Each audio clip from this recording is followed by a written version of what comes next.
y'all. I'm April. And I'm Caroline. And this is your Bloody Happy Hour. Caroline, are you ready for this? This is your newest guilty pleasure. It's the bloodiest part of your week. Did we say something about it also being happy hour? Show did. Because we're about to be sipping on some murder. Bloody Happy Hour.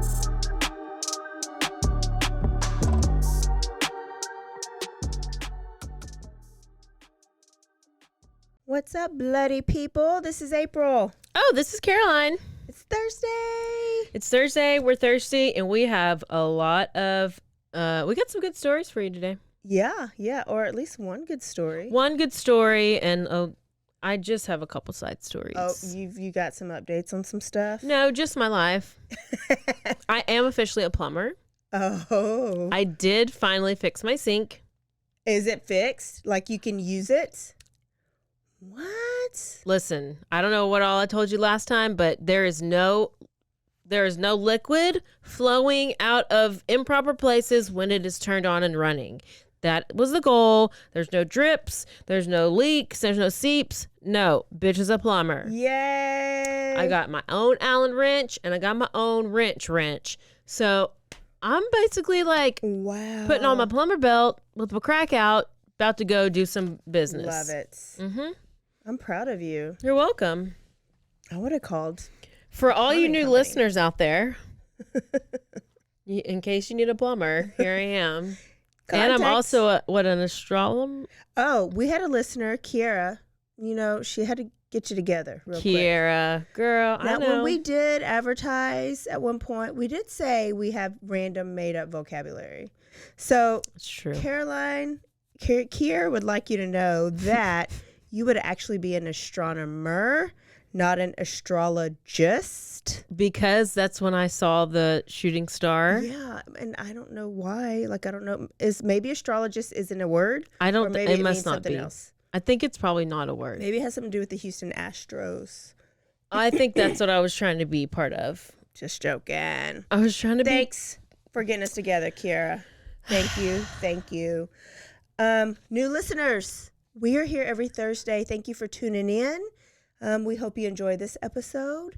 Go back and listen to some of the other episodes. We have a little bit of fun while we're telling you a story. So we like to call ourselves True Crime Comedy. Go right? listen to Tsutami Sutoku. Tsutami Sutoku. What's his name? I just call him Sudoku, but just go back and listen. It's like episode 3 or 4, and it's Tsutomu Miyazaki. I don't think that's it either. It is. But it's really good, and this guy is the worst. That was random. How'd you think of that one? It's like the top of my brain because I think it's a funny episode, and I really liked it. And I think that's where I told my homeless person story, even though that was episode we did 1, get in trouble for that. And that was on Kenneth McDuff. There was no homeless person stories. But yeah, somebody was real mad at you for that. Sorry. And then veterans, of course, we love you guys. You tune in every single week. We hope you're tuning in twice a week now because we're having fun with the quickies. Yeah, if you didn't know, maybe they don't know. Do any banter, we just get right to the story. We give you the juice, we spill the tea on you right at the beginning of the episode. And it's basically what are the latest stories that are coming out in the news right then and there. Yeah, that we're kind of following and trying to keep track of, ones that like catch our eye. So if you listen to Nancy Grace a lot or Crime Online or you subscribe to some of those things, it's a lot of that. But it's so that you can listen to us tell you about them because that's the most important part. Yeah, and we want to keep you up to date like as the announcements come out because they're always just so yeah, great. So go catch up. Speaking of, did you watch the Gabby Petito? No, I didn't watch it yet, weekend? But I did finish Jeffrey Dahmer. Oh, thank you for that. You're welcome. That drove me crazy all weekend. I know. I did finish it, and I had to read a lot in the one episode with the deaf guy. Oh yeah. But it does make you. It explains, I guess, the victims or kind of like makes you feel for them. Yes, because Yeah. It's always about Jeffrey. So Yep. American Horror Story people, they killed it. I'm sorry. They killed it. They did a great job on this. Yeah. I'll probably rewatch it. And the only things I ever watched twice is Law and Order And SVU, Friends, and Criminal Minds. Like, those are the 3. Married with Children. Oh, Will and Grace. Will and Grace. Oh, I love Will Like, and Grace. those are the ones that I'll watch until Can I we do die. a Will and Grace rewatch podcast? We should. Kim Kardashian's podcast is #1 on Spotify. I did listen to the first 2 episodes. Okay, so are they good? Yeah, I mean, it's good. I don't love as much the Scripted? Is it scripted? Like, it's kind of like Serial and Up and Vanished, where there's a lot of like recordings. It's Yeah. very official, which you wouldn't think that. It wouldn't. it's very produced. Very produced. Yeah, it is. Well, if it's produced, then it's very professional. It's very produced. yeah. I mean, we're like a hole in a wall bar compared to like her, like this elegant upscale stiletto only type. Yeah. thing. So No, we'll never. I don't think I want to be that. Maybe if you know what, money talks, baby. Money talks. So we are drinking some Crown Royal Peach. This is leftover from Tuesday. Listener Kevin. Thank you so much. Shout out. He was actually brand new. Heard that episode and I couldn't believe it. I couldn't believe somebody actually the first time popped our cherry. And I want to tell you guys that you can actually tell us what you suggest. Like, oh, I want to buy a round of pickle shots. Well, that's not a good example because we probably won't make that. Fireball shots, and we will go get the fireball. And we will take fireball shots in those little containers. But Kevin didn't do that. No, Kevin didn't do that, but you can do that. You can. You know, Cheryl, Lacey, Casey, anybody out there, you can do that. And I chose Crown Royal Peach in honor of my friend's husband that passed away a year ago this week. So we're actually drinking this for KD. I love it. Yes. Okay. So if you want to contribute to or buy us around, it is. You can Venmo at Bloody Happy Hour. Or you can Cash App at $ Bloody Happy Hour. Yep. We'll shout you out. Don't Thanks, worry. Never mind. Can I get to the story? Please. What do we have today? What are we talking about? Who are we talking about? It's very in the season right now. Halloween-ish. Not totally. Jason. Murder. Actually, we knife. do. Yeah. All the above. Jamie Lee Curtis. Not Jamie Lee Curtis, but it is very Halloween-ish, and it's satanic. Have you watched Hocus Pocus 2 yet? No. What about the mom? I don't even know because I haven't watched crazy on. I'm not going to say going crazy because everybody has a right to their own feelings. But if you're a Karen, that's going to kind of come up in this episode too. Okay, this mom tell was us. Basically saying that her kids will not be allowed to watch Hocus Pocus 2 because it's basically unleashing hell on your kids, and you have no idea what type of spell Bette Midler and Sarah Jessica Parker are putting on your kids. Did you know that I did not even realize it was Sarah Jessica Parker in that movie until just right now? Oh, because you've never seen part 1 either? No, I have seen part 1. I just didn't realize that that's who it was. How long ago was that movie out? It don't matter. It's like a face you don't forget. I just didn't realize that was her. If you ever want to rob Caroline, just put makeup on your face because she'll have no idea who the hell you are. I'm over. I cannot even believe it. So Halloween, happy Halloween. Hopefully this comes out just in time. I'm going to take you to Winston Salem, We're really going. Okay. North Carolina. And have you ever heard of Pazuzu Algarad? No. Pazuzu Algarad. Let me just tell you, no. And let me also tell you, 1993 is when Hocus Pocus first came out. So, bitch, I was like 7 or 8. And so that's why I didn't realize Sarah Jessica Parker looks so different in that movie. She doesn't even look like the same person. Okay. I'm going to tell you about a little boy named John Lawson. Okay. He was born in August of 1978, actually in San Francisco, California, to some very young parents that, you know, they just basically hated each other. They probably got pregnant on on accident. And so they didn't stay together long. Okay. So he's a child of divorce. And mom ended up having to raise him by herself because dad ended up going back to California once they moved to North Carolina, which is how we get to Winston Salem. Salem already, to me, sounds a little scary. I feel like this should be like in Washington or something. Salem? There's a Salem, Massachusetts, which is supposed to be Massachusetts? Massachusetts. How Listen. do you say it? Chusett, Massachusetts. Oh gosh, I don't know. Yeah. Massachusetts. Not two shits. Not Massachusetts. Listen, if it ain't Texas, I don't care how to say it. Massachusetts. I don't even know how to say it. Massachusetts. Exactly. I can't even say it. Exactly. So Little John was described. Wait, Little John? Little John Lawson. Okay. As a little kid. It's kind of weird. He was obsessed with vampires, horror movies, and he was always obsessed with like the bad guy.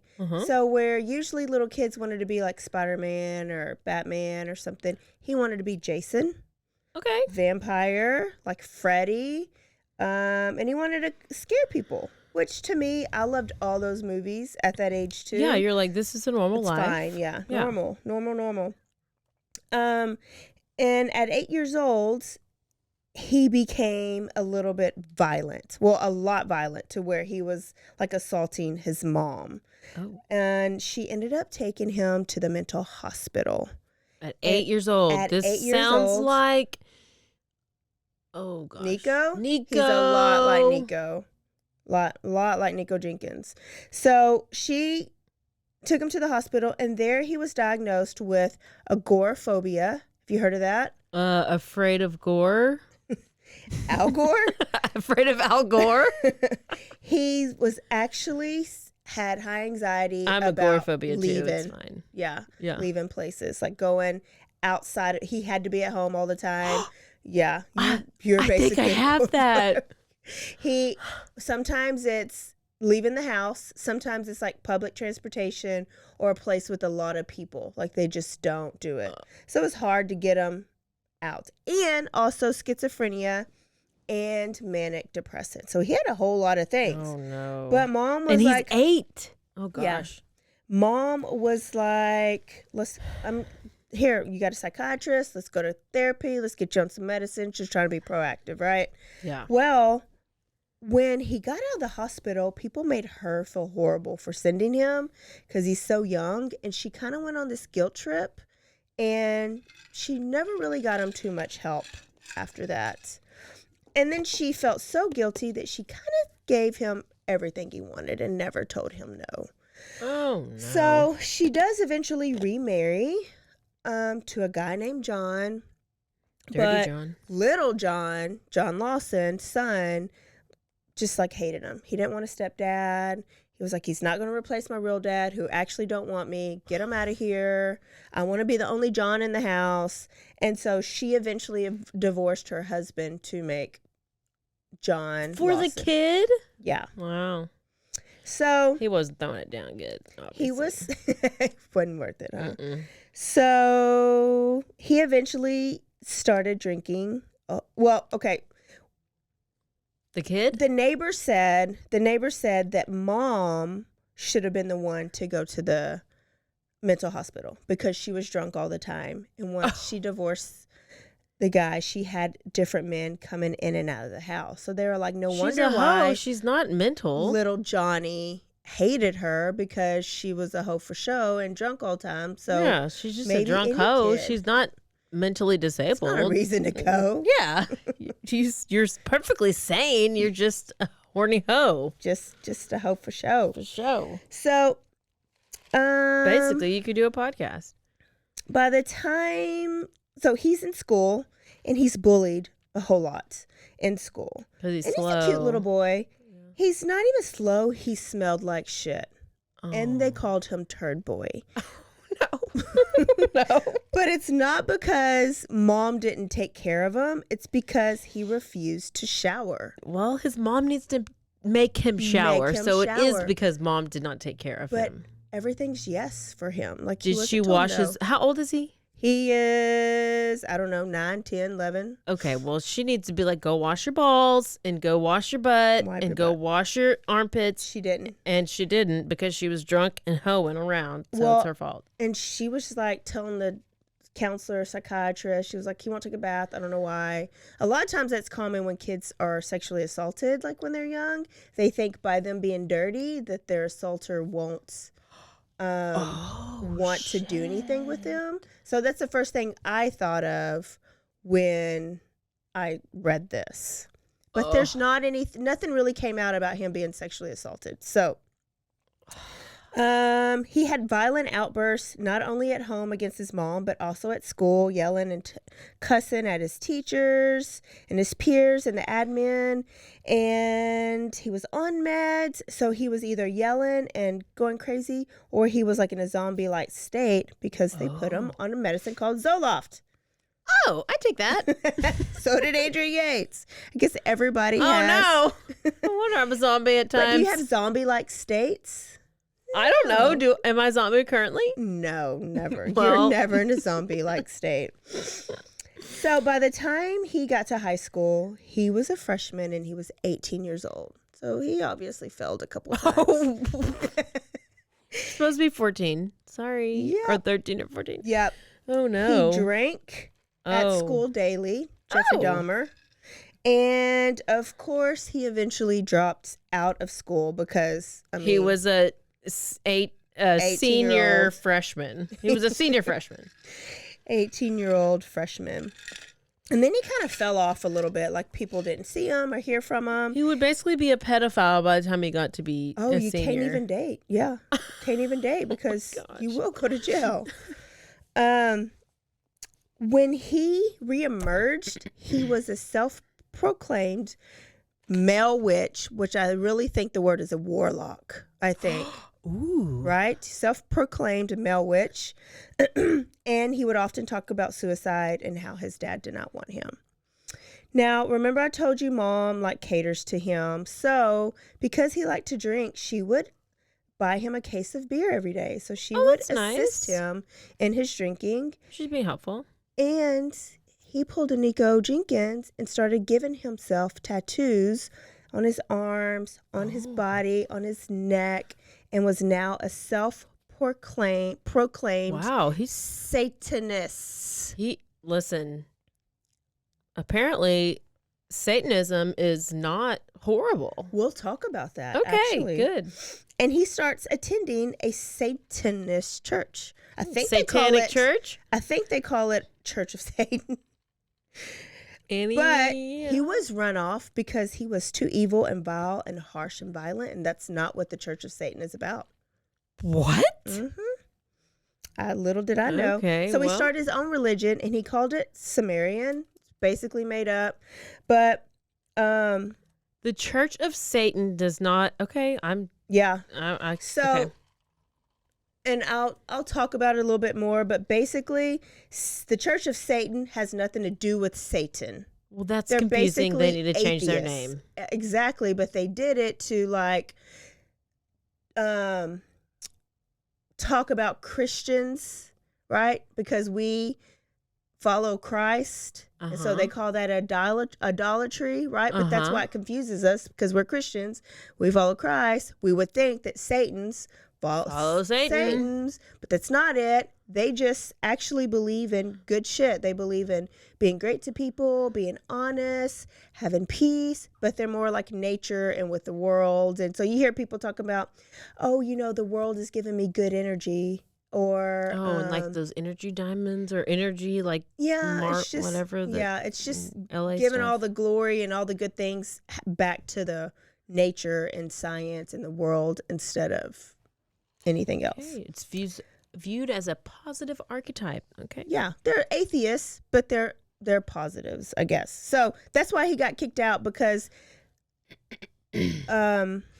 John, who's John right now, still wants it to be about the devil, and it's not about the devil. So he started his own religion, and he began doing drugs, hard drugs, and also picked up a hobby. And this hobby is sacrificing animals to drink their blood. Now, many people saw him do this. It was mostly rabbits.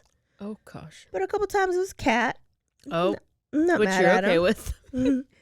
And he actually would hang his cats from the tree outside of his house. Which you've probably done.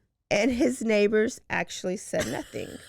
Because you were probably his neighbor. I was his neighbor. In 2002, he finally changed his name to Pazuzu Algarad. Sounds like Tusomu Sutoku. It does. Okay. Pazuzu is the name of the demon. An Egyptian god again? Yes, but also a demon in Exorcist. Jeffrey Dahmer would have known that because he loved the movie Exorcist. Oh, Exorcist 3, right? Yeah. I didn't even know there was 3. Yeah, it's actually not very good. But Tusamu? What? How do you say that name again? Pazuzu.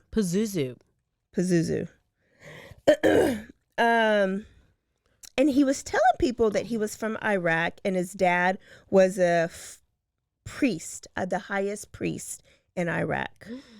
Y'all, right now, go look at a picture on Instagram or Facebook and look at the picture of Pazuzu Algarad. Allah came from his supposedly Iranian or Iraqi, I don't know which one it was, background, but he's total white boy from California. Like, there's no Iranian background. And by this time, he is only bathing once a year, has not brushed his teeth in years. Oh. And he did this because he claimed that filth and dirt made him stronger and helped him ward off illness and infection. What? Which a little bit is true, right? Like, you get a little bit of dirt here and there, but don't take a damn... to the dentist, and they got real mad at me saying that my mouth was dry. Not brushing your teeth. There's nothing okay about that.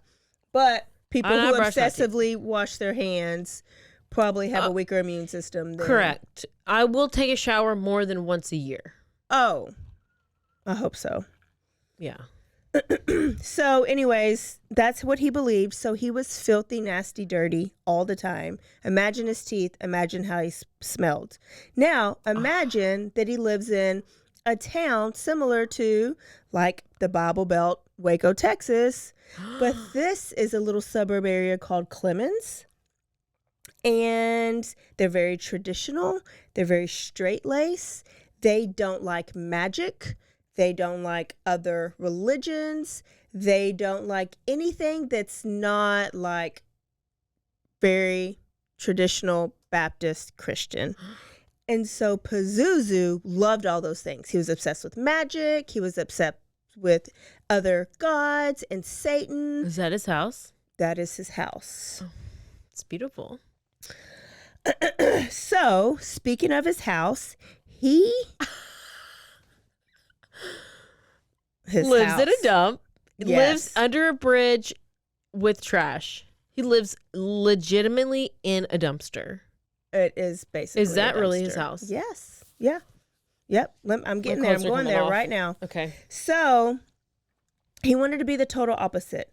But what's crazy is that there are a lot of other people in this community that were also like socially awkward, misfits, outcasts, like liked magic or wore black or had piercings and tattoos that the community didn't accept. So guess who they went towards? Pazuzu. Clearly. As you would. Now, Pazuzu had an idol.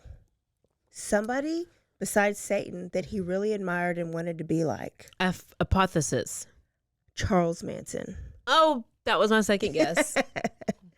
He loved the fact that old Charlie boy could get others to do evil things for him. Well, yeah. And they would commit crimes under his command. Yeah. So he started trying to be more and more like Charles Manson, because that's his mentor. It's his idol.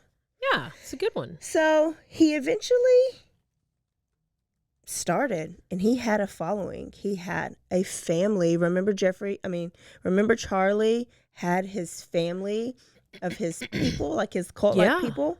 Well, Pazuzu, you see how he looks, had multiple fiancés at one time.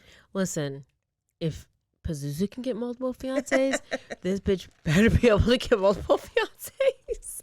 You're doing it all wrong. You're taking too many showers. Wrong. I've showered too much. Taking too many I'm showers. brushing my teeth. I'm going to the dentist. I need to stop doing all those things. Doing it all. I'm going to start greasing my hair, making those little dreads. Dreadlocks. Get tattoos all over your face. I'm getting there. I'm going to get a few more piercings. Got to get a little bit more. You're close. You're close. I'm getting there. I do have holes in my shirt, so I'm working His on face is now full of tattoos. And one day, he was so dedicated to being real weird that he got high on meth and drilled his teeth that's into an option. dagger looking with a Dremel.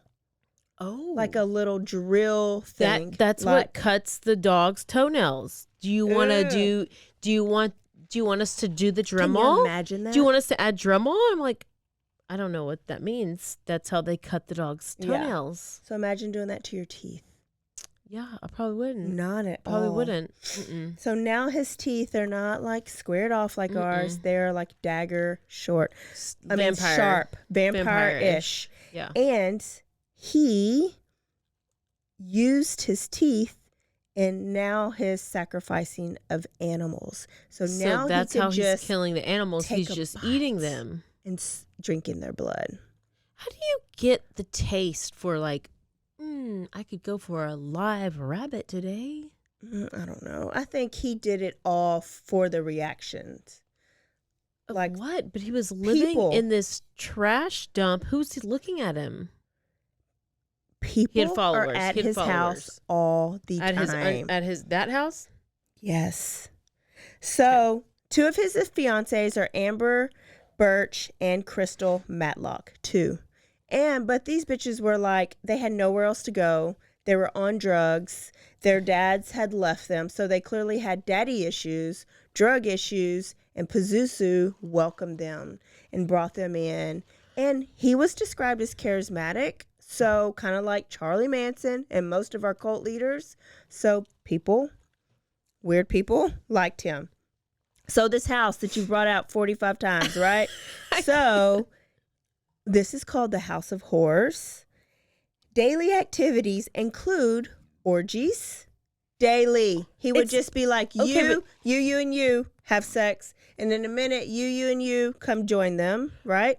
Okay, but he did actually have a house. This looks like it was under a bridge. No, it's a nice house, actually. This was his mom's house that he took over. I'm trying to tell you. Yeah. Okay, sorry. Okay, so constant heavy music. It is a real nice house. It's coming, right? So he's also drawing pentagrams on the wall. And people went there to do whatever they wanted. Whatever they wanted. And that's why they went. So they would have... When this house was eventually found, there was dead carcass animals, like dead animal carcasses on the floor. You probably see them.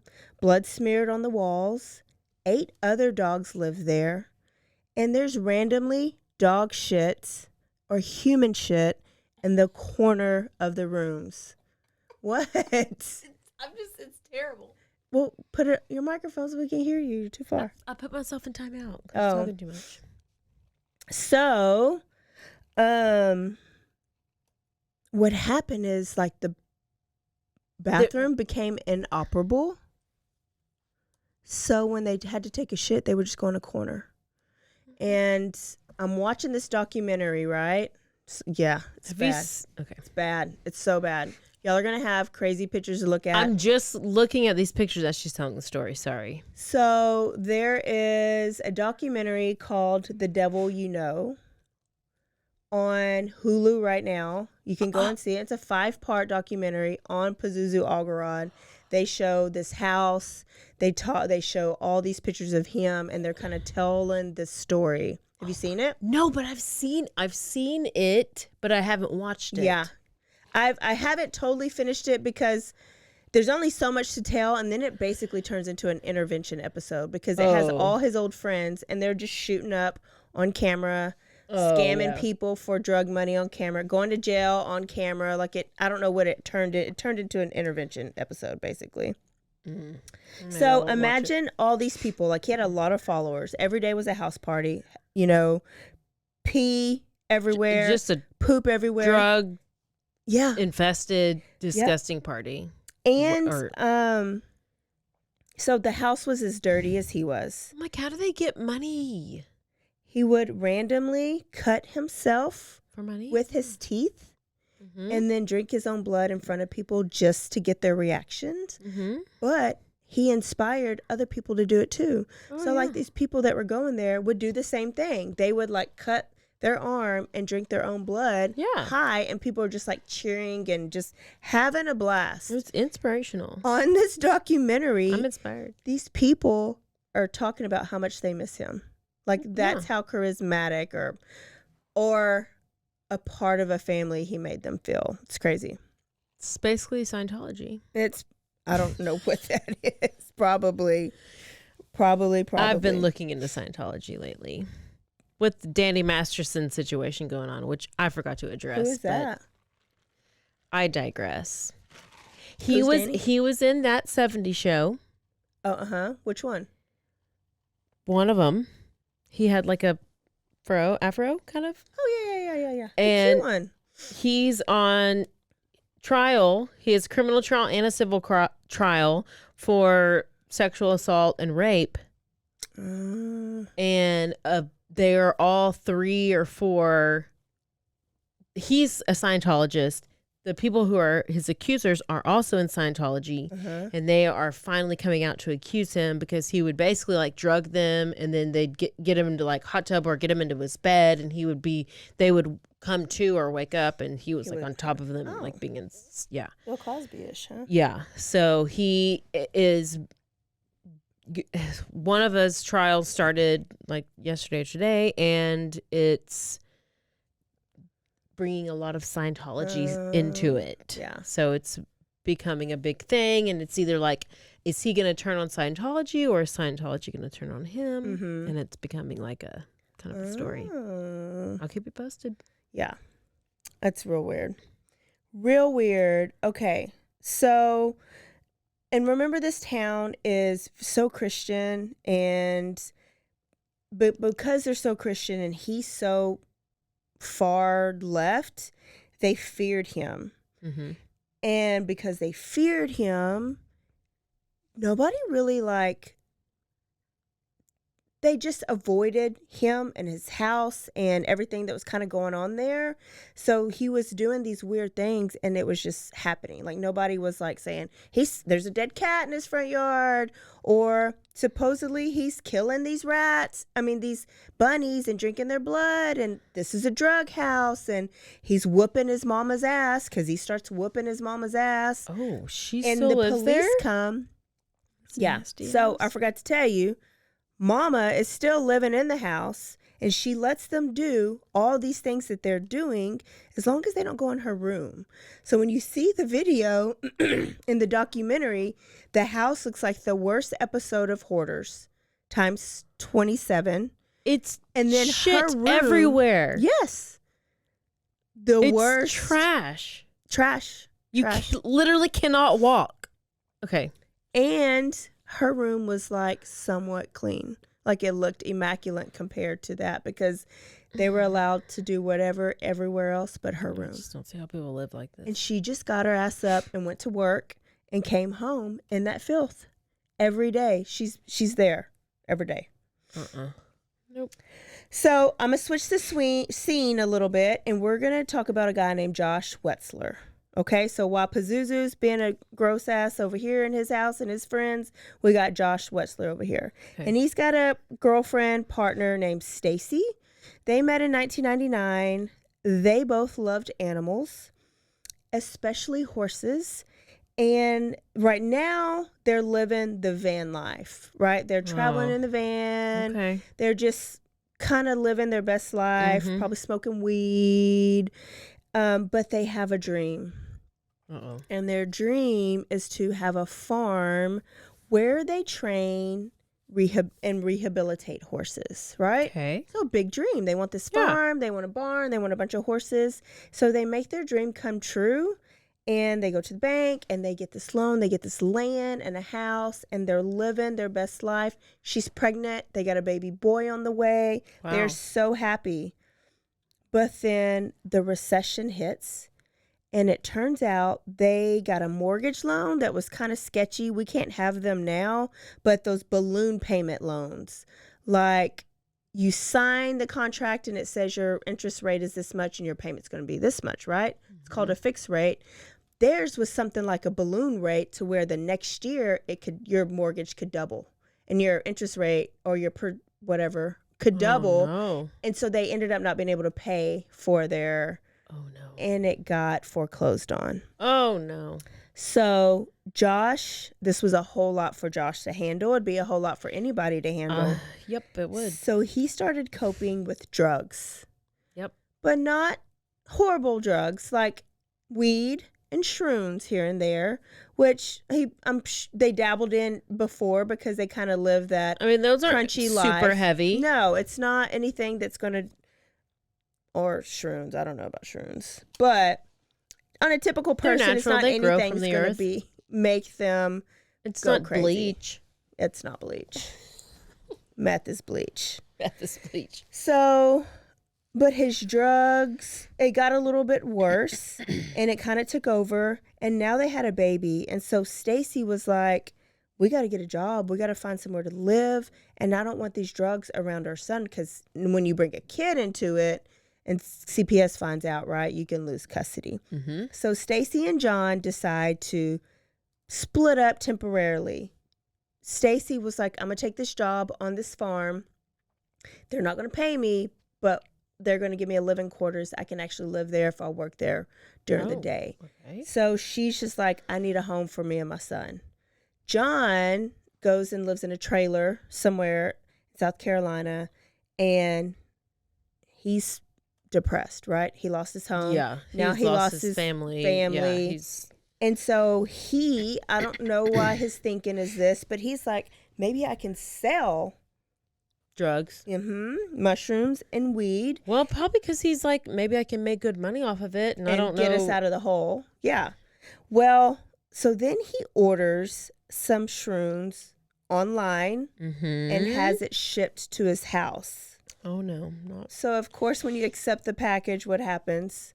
DEA, police, whatever, they come out. So he gets arrested, and this is a felony. I guess it's a felony everywhere. I don't know. I don't even know. I don't know. Shrooms are a psychedelic, so it is. It's. How long ago is this? This is in 2010.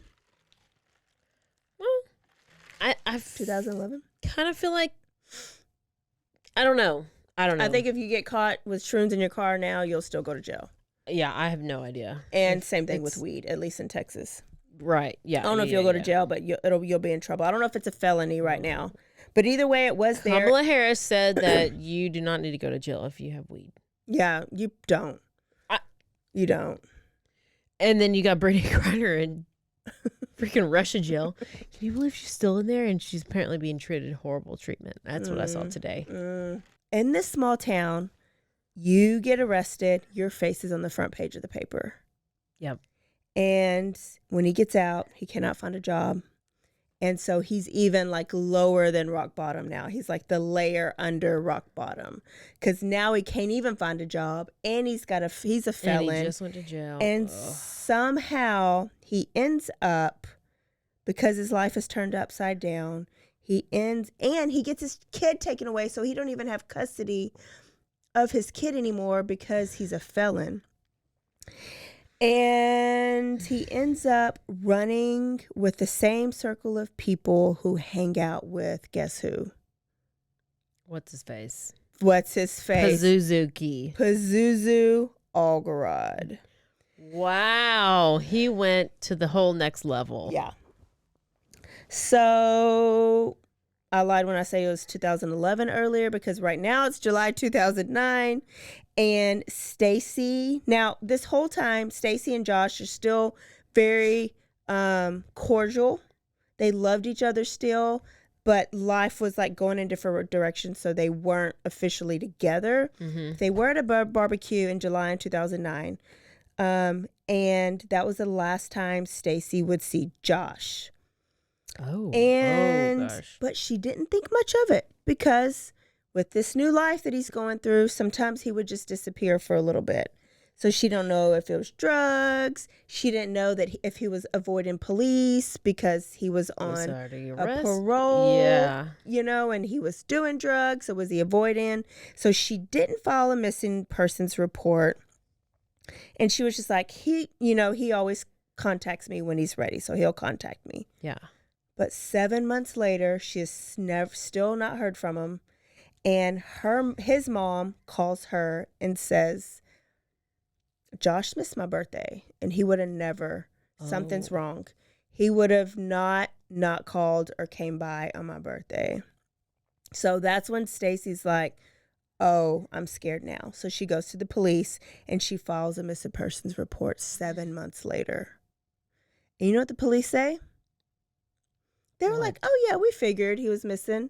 And she was like, wait, what? Why did you figure he was missing? Oh, July 2009, we found a car that belonged to him. The keys were in the ignition. The door was open. It was parked at a random spot. And we figured he took off, like avoiding like parole or something. It ends up being the same day of the damn barbecue that he was there. So she thought he was on a binge or something. Yeah. He had actually did go missing that day. So she was like, well, why didn't you call me or the mom or try to find him? And they were like, well, we checked his record and saw he was a felon. So we just thought he was avoiding police. So that's like, you know, a little bit of sketchiness from this small town police department here. So now we're back at Pazuzu's house, because it's kind of all happening at the same time. I'm just like switching scenes, right? Yeah. So back at Pazuzu's house, a little bit after Stacy found out that like he really is missing, right? There's a house party at Pazuzu's and that trash and at the damn landfill is what it is. Yes. There's a party in the landfill. Party in the landfill. And Pazuzu starts to brag that he has killed a guy named Josh, and that they had trapped him in a basement. They starved him for days, then shot him, and he was still down there in the basement with kitty litter and bleach covered over his body so that it doesn't smell. Bitch, the whole house smells like a dead body. You could have let him stay. What's weird is that like Jeffrey Dahmer's neighbors could smell stuff. How do these? I guess it's the ventilation in an apartment is different than if you're at your own home. No, the house. But the house always smelled. There's dog shit. But there's cat pee. You always hear dead animals. I guess there's a distinct smell. Yeah, you always hear that. I've never come across a dead body, so I've never had to smell that smell. Yeah. So I can't say, but maybe we need to talk to somebody who has. Yeah, maybe so. But I do hear it's a distinct smell. I'll go on my walks like at lunch, and I keep passing by this house. I mean, I know like a skunk. Weird smell, and I'm like, is that the dead body smell? I don't know. But I don't know, because half the time we have terrible allergies, so I can't smell shit anyways. Like right now I got one stopped up nostril. Yeah. Wow. Okay, so we got dead body smell. Well, and so he actually announces, and he's like, he tells one of his guys, if anybody goes down there, shoot them on sight. They don't need to see this. But also, Pazuzu says shit like this all the time. Oh, yeah, we went and killed a homeless person and I chopped him up and I ate him. Yeah. Oh. Chopped him up and I ate him. And so they don't, some people are like, is he just bullshitting? But other people who knew Stacy was like, oh, so one girl knew Stacy and she was like, Stacy is missing her boyfriend, baby daddy, Josh. I wonder if this could be. So I'll tell you what happened with that after this break. And now a word from our sponsors.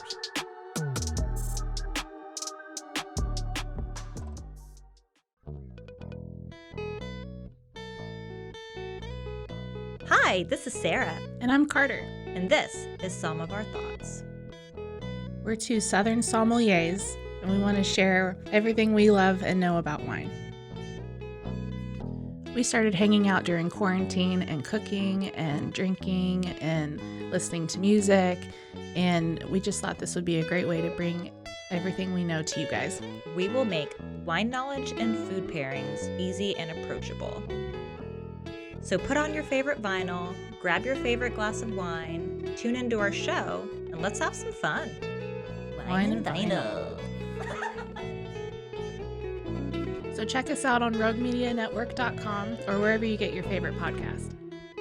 We'll be talking about a lot. 911, what's your emergency? Do you hear that? It's coming from the house. It's coming from inside the house? Do you mean? Could it be? The Poltergeist. New from Rogue Media. Two haunted hotties talking about haunted places.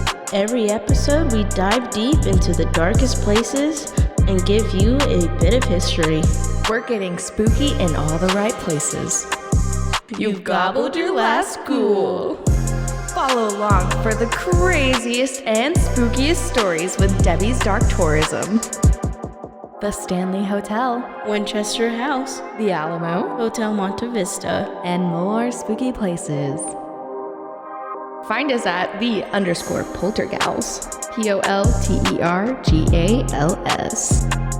Look over your shoulder. It's us, the Poltergals. Wherever you consume the podcast, you can find us there. Are you a theater nerd or a movie buff? Are you interested in the world of fine art or the sleazy way celebrities break the law? Check out Crime of Arts, a true crime comedy podcast that peeks behind the curtain to shine a light on the dark and untold truths of the creative arts. From film set mysteries to celebrity murders and art heists, we look past the bright lights to uncover what hides in the shadows. Each week, theater nerds Lisa and Justin bring a surprising story to the episode in their own nerdy, pop culture-ridden, sarcastic banter. Join us every Wednesday to help get you over the hump day. Crime of the Arts is available now any and everywhere you listen to your podcast. Go listen to Crime of the Arts podcast. Well, before we get back to the show, I want to tell you about a podcast that I think you'll really enjoy. April, are you secretly Googling questions about weed? Perhaps. Well, good news. How to Do the Pot is here to help you. I know. With short weekly episodes that inspire you to feel confident about cannabis for health, well-being, and fun. I know. Get excited. Hosted by Ellen Scanlon. How to Do the Pot is demystifying cannabis for women through the delightful mix of storytelling, practical tips, and expert advice. This is so exciting. I've never heard of a podcast like this, so, I mean, maybe we could start listening. I think we should. Let's do it. If you want to hear how women are exploring cannabis and have all your questions answered, you need to go listen right now to How to Do the Pot, wherever you listen to podcasts.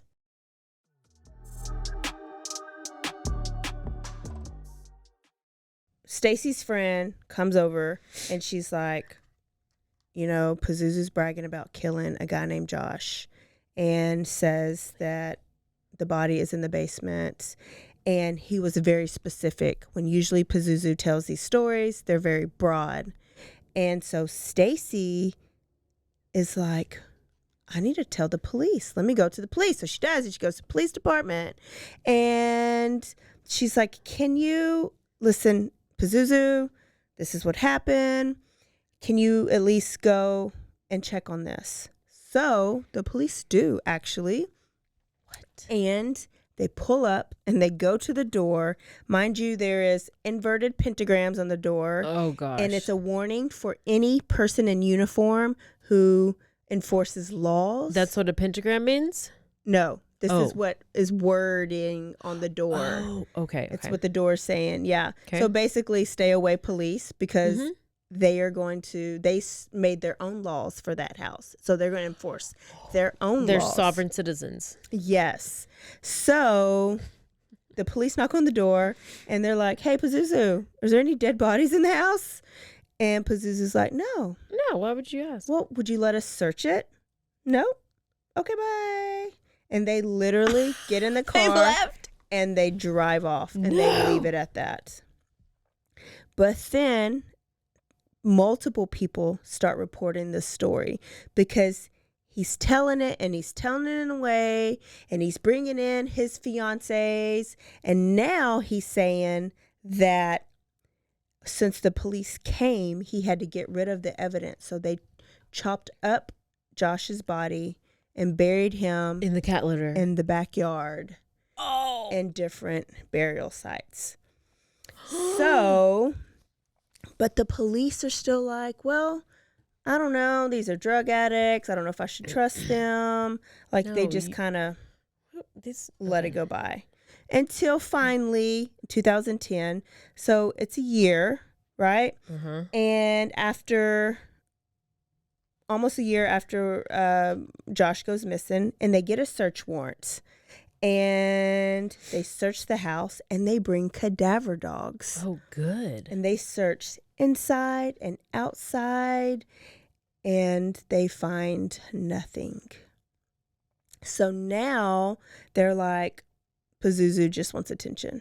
These are just drug addicts that are high and making up stories.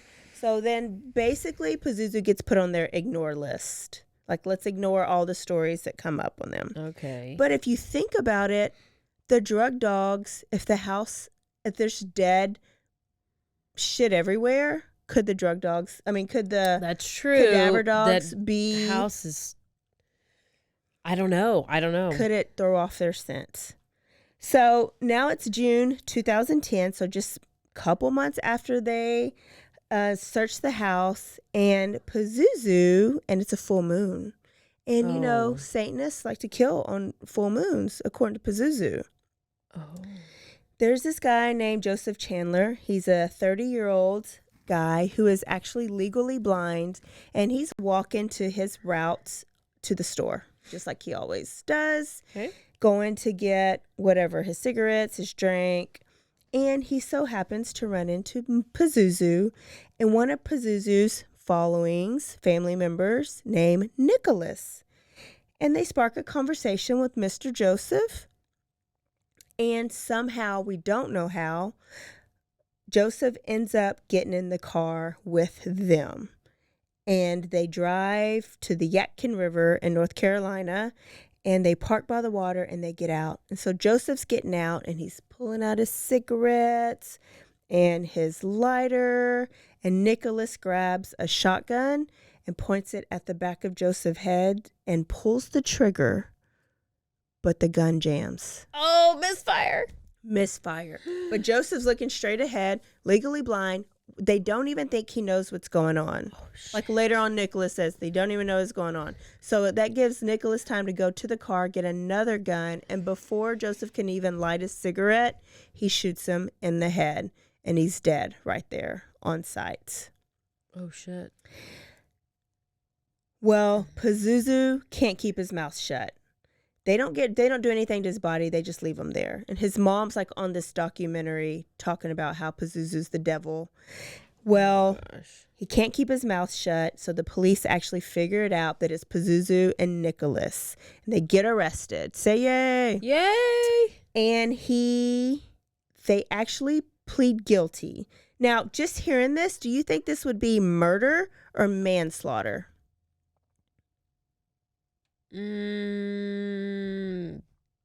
Murder? Murder. Yeah. They get charged for involuntary. Nicholas gets charged for involuntary manslaughter. It should be first-degree murder. You intentionally took him there. And had 2 guns, just in case one jammed. And it did. To shoot them. To shoot him, yeah. And you know what he got? 13 months in prison. Yes. He got less than Sherry Papini. Less. No. Pazuzu had to have a psych eval first because just looking at him, you know he can be a little bit crazy, right? So he was declared competent to stand trial. And during the psych eval, he was diagnosed as schizophrenic, agoraphobia, manic depressant, and has alcoholism.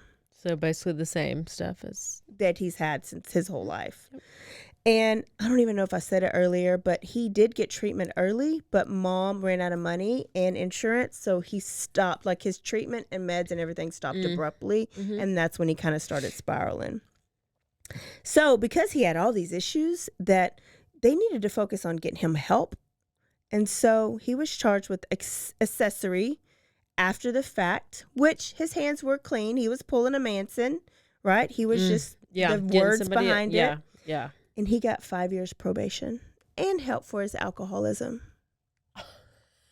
That sounds about right. Look, Josh is a felon and gets his front page on the front page of the paper for some shrooms.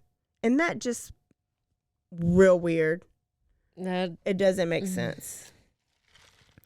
So, no, Pazuzu basically gets away with it because he gets to go right home to his filth.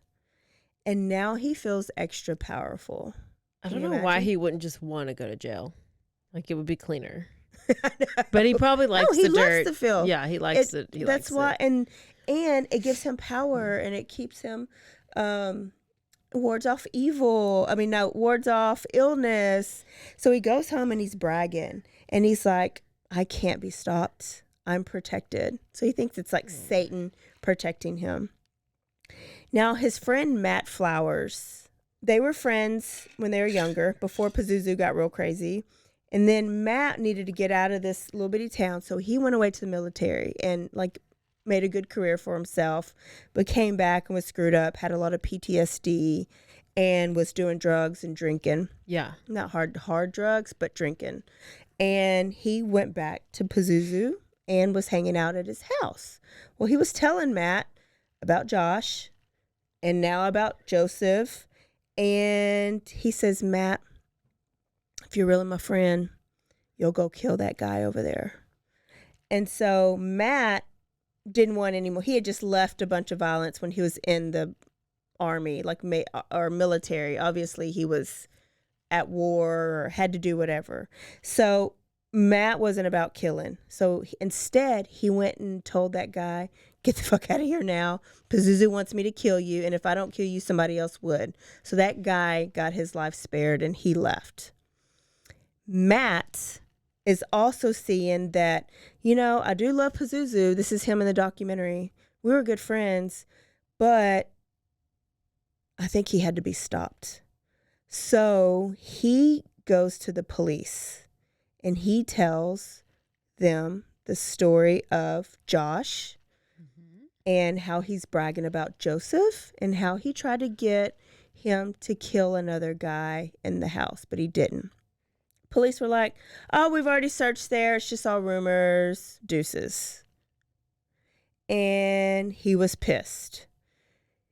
So he decides to go back a little bit later, and he said, and this time he's wearing his actual uniform.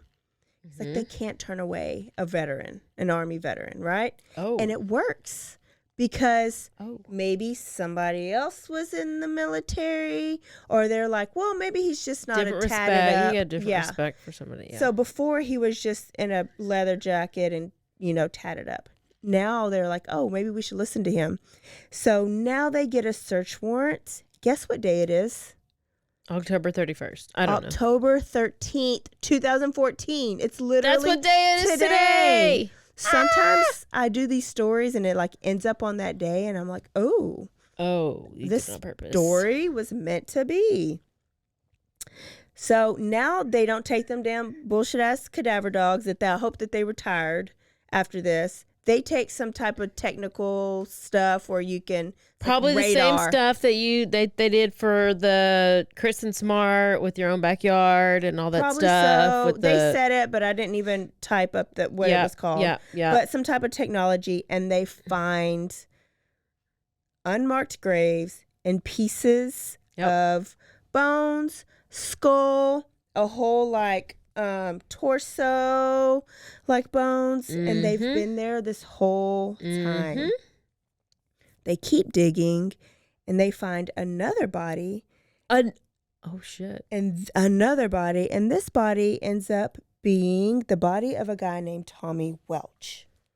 And what we know about Tommy Welch is he disappeared October of 2009. Obviously October is a special month to Pazuzu.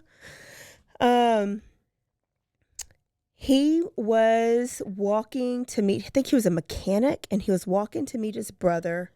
And along his walk, he met up with Pazuzu and Pazuzu's fiance, Amber Birch. And Pazuzu ended up getting Amber to shoot him in the head. And Pazuzu helped, dismember and bury the body in the backyard. Wow. So poor Tommy was just random. Wrong place, wrong time. Now, 2009, they found him on 2014. This whole time, Tommy's family had no idea what happened to him. He just vanished. Oh, gosh. Literally vanished. Up and vanished. So now we got evidence that there's some murders, and Pazuzu and Amber Birch and the other fiance, Crystal Matlock, were all charged with the crimes with these bodies, right? Wow. And Crystal actually helped bury Josh. So what he would do is one time he would kill, they would bury. One time they would kill, he would bury, so that nobody would flip on anybody. Why that house smelled so horrible. So horrible. There's a bunch of dead bodies everywhere. And really, had Pazuzu shut up, he probably would have still gotten away with it because the cops weren't even worried about him. Only because he ran his mouth. So it's April of 2015, and Pazuzu's home. It was a nice red brick home on a hill in South Carolina. This is a nice, normal suburban neighborhood. You need to look at the outside of the home. It's a nice home. It was condemned and deemed unfit, obviously. Wow, what a story. And they really think the journalist who actually put out this documentary and there's this whole article about it in the Winston Salem Chronicle or whatever. They think that he could have killed up to 15 people. Oh, wow. Kind of coinciding with people have gone missing, some of the stories that he's told.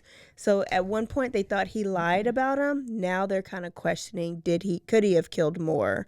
And I guess we'll just never, ever, ever know. Dun, dun, dun. Good story. That is it. Happy Halloween. Yay. Don't be a Satanist. Either one of them. The made up ones or the I would say the ones who swear they're good but they're Satanists. Yeah. I don't know. I feel like it's not good either way, but you do you, boo. Do you? All right. That is it. Yep. And go listen, share, do all the things, subscribe, and everything. Yes. We are going to read next week. So go put your reviews in now. Next week, we're going to read the reviews. We love hearing those. Yeah, we got a few to catch up on, so it'll be fun next week when we do. All right, y'all. Well, we'll see y'all next week. Don't forget to Stay aware. stay alive. And always be DTF. Bye, y'all. Goodbye.